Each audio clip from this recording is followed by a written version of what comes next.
কিন্তু ভাই এই জার্নি করে বিমানে চট্টগ্রাম থেকে ঢাকায় এসে আবার গাড়িতে এসে আবারও অসুস্থ হয়ে গেছেন। উনি যেখানে ছিলেন মুফতি কামাল সাহেব হুজুর, ওই চণ্ডীগড়ের দিকে পাবিয়া নাকি নাম, ওখানে এসে আবারও অসুস্থ হয়ে গেছেন। এখন এই অবস্থায় মাথা জিমাচ্ছে, মানে শরীরের অবস্থাও খারাপ, মাথা ঘোরাইতেছে ওনার। তো এই অবস্থায় আমি চাচ্ছি না যে এই অসুস্থ মানুষটা আবারও এই জার্নি করে এদিকে এসে আবার এখানে আসার জন্য আবারও অসুস্থ হয়ে যাক। এই জন্য আমি আমার পক্ষ থেকেই ওনাকে বলছি, ভাই তাড়াতাড়ি আপনি জাঞ্জেলের দিকে এসে আমার বাসায় চলে যান। এই জন্য চেষ্টা করতেছি ওনাকে আগে চিকিৎসা করানোর। আমাদের জন্য খাস করে দোয়া করবেন। হুজুর এই পর্যায়ে কথা বলবেন ইনশাআল্লাহ।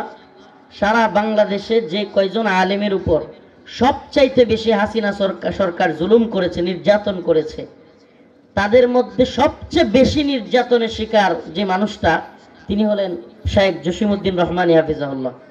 দীর্ঘ এক যুগের উপরে 12-13 বছর কারাগারে ছিলেন উনি, এক যুগের উপরে কারাবন্দী ছিলেন।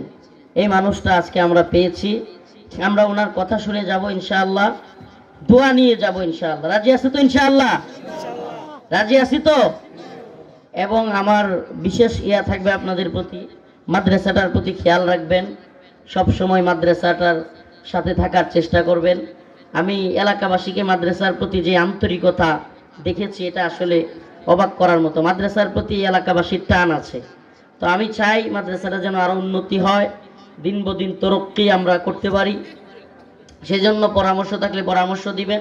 আর কাজ করতে গেলে, বড় প্রোগ্রাম করতে গেলে কিছু ভুল ত্রুটি বা মিস্টেক হইতেই পারে। এটা অংশ। কাজ যে করে তারই ভুল হয়, আলসার কোনো ভুল নাই।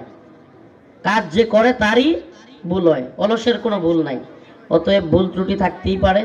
আপনাদের কাছে আমাদের বিনীত আর্জি থাকবে যে ইনশাআল্লাহ আমরা শেষ পর্যন্ত আখিরি মুনাজাত করে প্রোগ্রাম থেকে যাবেন। আসসালামু আলাইকুম ওয়া রাহমাতুল্লাহি ওয়া বারাকাতুহু।